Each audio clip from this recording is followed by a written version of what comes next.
Hello and welcome to Forex.Academy, your #1 website for Forex and crypto education and analysis. In today's edition, we're going to be discussing the eToro platform review part 2 of 3. This part of the platform review will take a look at the fees eToro charges to its customers. It will also take a look at the crypto security of the platform. eToro fees. Compared to the standard crypto platforms such as Coinbase or Binance, eToro's fee structure differs a bit. As eToro is a brokerage service rather than an exchange, it doesn't charge trading fees the same way regular cryptocurrency exchanges do. eToro users will have to pay something called spread fees when selling crypto and when buying cryptocurrencies using leverage. To sum it up, if you want to sell or margin trade a cryptocurrency, you will have to pay a percentage of the sale price. This percentage fee derives from the spread of the asset itself, which constitutes the difference between its buy and sell price.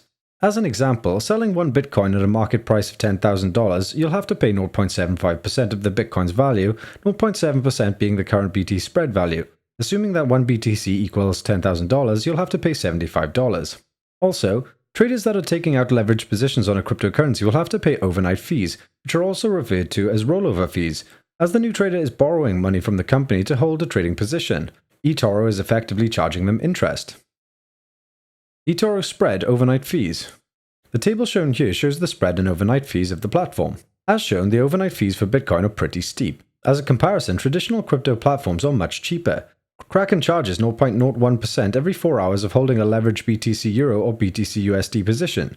So if someone would hold a position of 1 BTC for 24 hours, they would have to pay around 0.00056 Bitcoin on Kraken, while eToro users would pay $0.0075 BTC. Similarly, the spread fees on eToro make it more expensive than trading on traditional exchanges and platforms. Binance and Bitstamp each charge only 0.1% for every trade a user makes. On the other hand, eToro's spread fee of 0.75% for BTC is noticeably more expensive. On top of all this, eToro also charges withdrawal fees as well as inactivity fees.